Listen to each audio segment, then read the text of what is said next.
নমস্কার, আমি পাপিয়া পাল, কালনা কলেজের বিএড বিভাগের চতুর্থ সেমিস্টারের ছাত্রী। আজ আমরা আলোচনা করব বাংলা পাঠ্যপুস্তক নবম শ্রেণীর সাহিত্য সঞ্চয়ন বই থেকে অজিত দত্তের নোঙর কবিতাটি। নোঙর শব্দ সম্পর্কে তোমরা পরিচিত রয়েছ। আমরা প্রায় প্রত্যেকেই জলপথে নৌকোয় করে যাতায়াত করেছি। তো নৌকা যে শিকল বা সাহায্যে পাড়ের সঙ্গে বাঁধা থাকে তাকেই বলা হয় নোঙর। নোঙর তোমরা সকলেই দেখে থাকবে। কবিতার পাঠ্য বিষয়ে পাঠ করার আগে আমরা কবি সম্পর্কে অবশ্যই সাধারণ তথ্য জেনে নেব। নোঙর কবিতার কবি হলেন অজিত দত্ত। তোমরা এখানে অজিত দত্তের একটি ছবি দেখতে পাচ্ছ। অজিত দত্তের লেখা তোমরা নিচু ক্লাসেও পড়ে এসছো। অজিত দত্তের জন্ম 1907 সালে এবং মৃত্যু 1979 সালে। তার লেখা উল্লেখযোগ্য কাব্যগ্রন্থ হল কুসুমের মাস, পাতাল কন্যা ইত্যাদি। তোমাদের পাঠ্যপুস্তকের অন্তর্গত এই নোঙর কবিতাটি তার সাদা মেঘ কালো পাহাড় কাব্যগ্রন্থের অন্তর্গত। বেশ, এবার আমরা কবিতার মূল পাঠে চলে যাব। কবিতার মূল পাঠে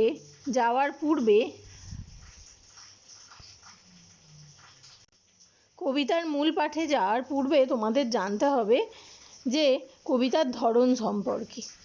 তোমরা তো জানো কবিতা বিভিন্ন ধরনের হয়। কোনোটা পরিবেশ বিষয়ক কবিতা, কোনোটা আবার সমাজ বিষয়ক কবিতা। আমাদের আলোচ্য নোঙর কবিতাটি একটি রূপক ধর্মী কবিতা। রূপক কবিতা হলো যেখানে কোনো ঘটনা বা বস্তুকে অন্য কোনো কিছু দিয়ে প্রতীকীভাবে উপস্থাপন করা হয়, কিন্তু ভিতরে ভিতরে একটি গভীর বার্তা দেয়। এই কবিতাটির ক্ষেত্রেও তাই। আমরা কবিতার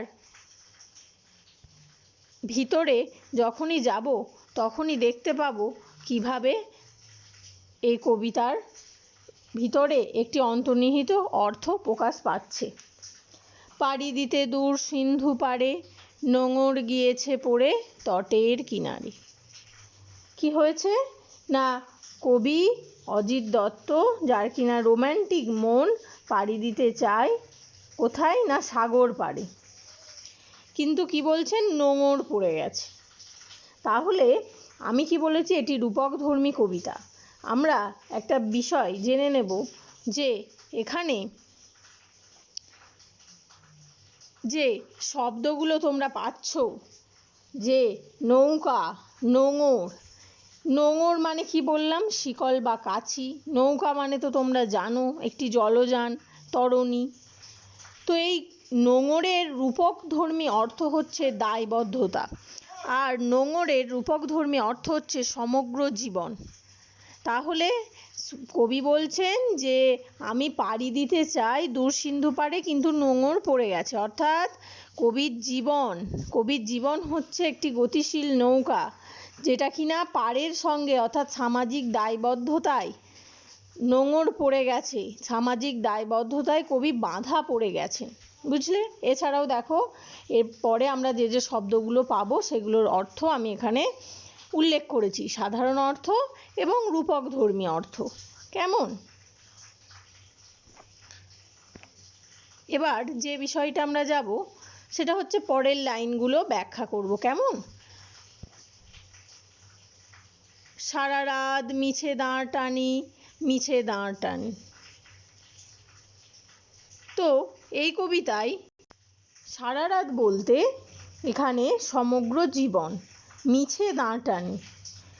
দাঁড় টানা বলতে নৌকাকে, এখানে যে নৌকার যে দাঁড় টানা হয় নৌকাকে এগিয়ে নিয়ে যাওয়ার জন্য, এখানে সমগ্র জীবন ধরে কবি দায়বদ্ধতাকে কিভাবে এড়িয়ে চলবেন সেই চেষ্টাটা করতে থাকেন, অর্থাৎ দাঁড় টেনে চলেন।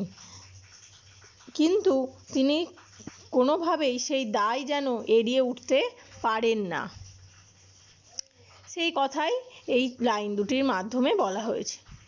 জোয়ারের ঢেউগুলি ফুলে ফুলে ওঠে। এই লাইনটির ব্যাখ্যা দেখো, জোয়ারের ঢেউগুলি ফুলে ফুলে ওঠে। সাধারণ অর্থে ঢেউ কি তোমরা জানো? ঢেউ এর প্রতীকী অর্থ হলো স্বপ্ন বা আশা। কবি বারবার স্বপ্ন দেখেন এবং আশা করেন যে তিনি একটা সময় পারবেন জীবনের মায়া, মমতা, ভালোবাসা এগুলোকে ত্যাগ করে, এগুলোকে এড়িয়ে কাটিয়ে দূরে চলে যেতে। কিন্তু এই মায়ার বাঁধনে তিনি আবদ্ধ হয়ে যান। তাহলে বোঝা গেল। এরপরে হচ্ছে, এ তড়িতে মাথা ঠুকে সমুদ্রের দিকে তারা ছোটে। কি অসাধারণ কবির বর্ণনা দেখো। এ তড়িতে, আমি তো বলেছি তড়ি মানে হলো নৌকা, কিন্তু এখানে রূপক অর্থে আমাদের ধরতে হবে, তড়ি মানে হলো আমাদের জীবন। বারে বারে কবি স্বপ্ন দেখেন, বারে বারে কবি নানা ঘটনা মনে আঁচড় কাটে যে সামাজিক বন্ধন তিনি ছিন্ন করবেন। অর্থাৎ এই তড়িতে মানে এই জীবনে বারবার বিভিন্ন স্বপ্নের মাধ্যমে যেন তাকে সজাগ করা হয়, তিনি যেতে পারেন না। তাহলে বুঝলে, কবির জীবনে, কবির মস্তিষ্কে, কবির চেতনায় বারে বারে তার স্বপ্ন স্বাদ তাকে নাড়া দিয়ে চলে। এরপরের লাইন দেখো, তারপর ভাটার শোষণ, স্রোতের প্রবল প্রাণ করে আহরণ। ভাটা আর জোয়ার এ দুটি কি? বিপরীত ধর্মী দুটি শব্দ। জোয়ারের সময় জল ওঠে আর ভাটার সময় নামে। এর আগের একটি লাইনেই তোমরা পড়েছো যে জোয়ারের ঢেউগুলি ফুলে ফুলে ওঠে। এখন কি দেখছো যে কবি বলছেন তারপর ভাটার শোষণ, স্রোতের প্রবল প্রাণ করে আহরণ। অর্থাৎ ভাটা আসে, কি হয়? ভাটার সময় নদীর জল কি হয়ে যায়? নিচে নেমে যায়। ভাটাতে জল যেমনি নেমে যায়, তেমনি জীবনভর কবির নানা ওঠাপড়া, নানা বাধা, নানা সমস্যা তে তিনি বিপর্যস্ত হন। জীবনভর আমরা কি করি? একের পর এক সমস্যা আমরা সমাধান করতে করতে যে এগিয়ে যাই, সেটাকেই বলেছেন ভাটার শোষণ। যেন কবির প্রাণ চলে যাবে। প্রাণ চলে যাবে বলতে এখানে প্রাণ চলে যাওয়া এই অর্থেই বলা হচ্ছে যে বিভিন্ন সমস্যার সম্মুখীন হওয়া, সেগুলো থেকে বেরোনো, এগুলো খুবই কি হয়, আমাদের জীবনকে নাড়িয়ে দেয়। আমরা বিপর্যস্ত হই, আমরা চিন্তিত হই। কেমন? তাহলে তোমরা বুঝতে পারলে আমাদের আলোচনা। সকলকে অনেক অনেক ধন্যবাদ।